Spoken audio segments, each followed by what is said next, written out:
So they stood, each in his place, staring each other down, neither moving a finger's breadth back.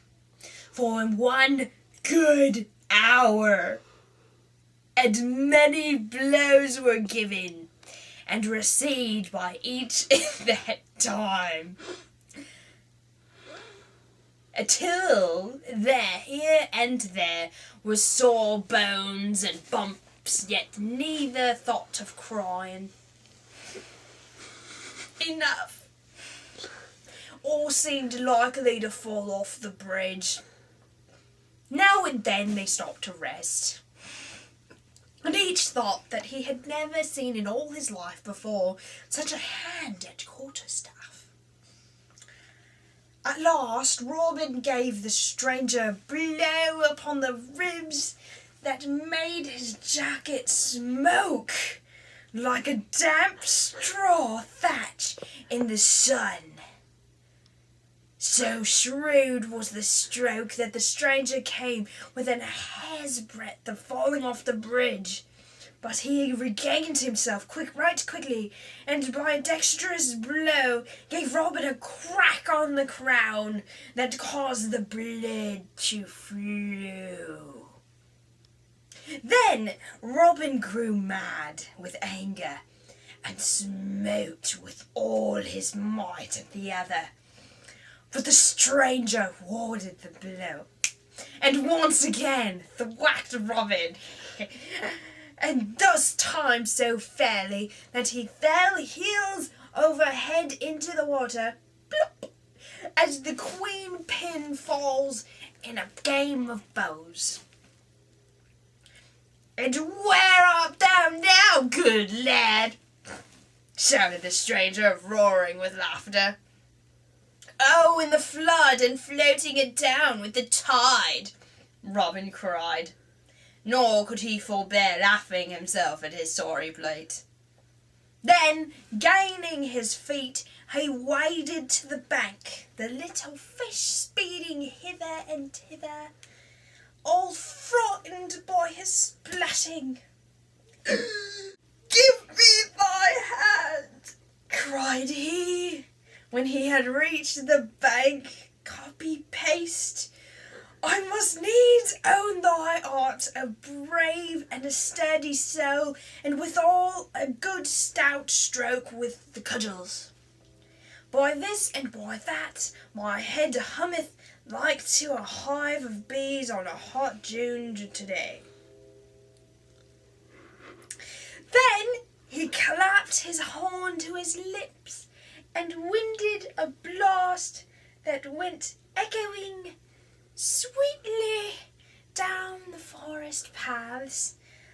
"I marry," he quoth again, "thou art a tall lad, and eke a brave one.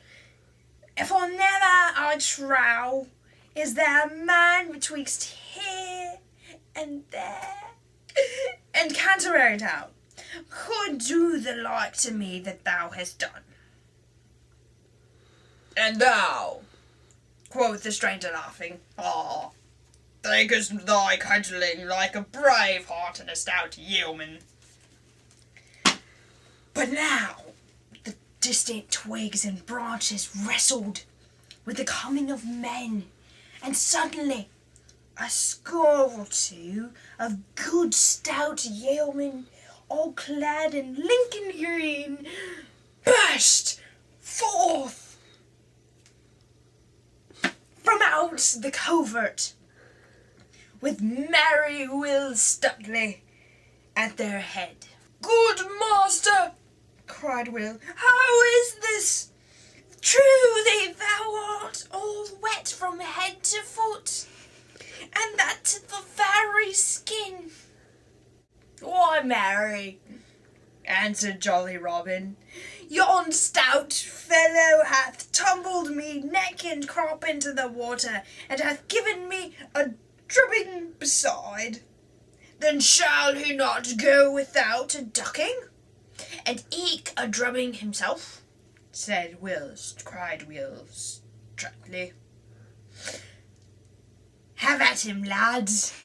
Then Will and a score of yeomen leaped upon the stranger, but though they sprang forwardly, quickly they found him ready, and felt him strike right and left with his stout staff, so that though he went down with press of numbers, some of them rubbed the crack of their crowns before he was overcome. "Nay, forbear!" cried Robin, laughing until his sore sides ached again. He feels real sorry for the bloke, I'm sure. "He is a right good man and true, and no harm shall befall him." Bit late on that one, no?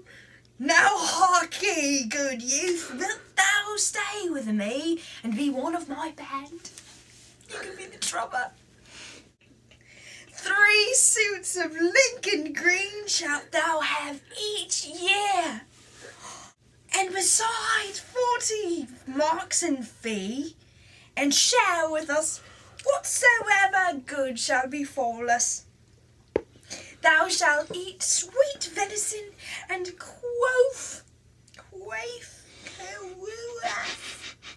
the stoutest ale, and mine own good right-hand man thou shalt ever be.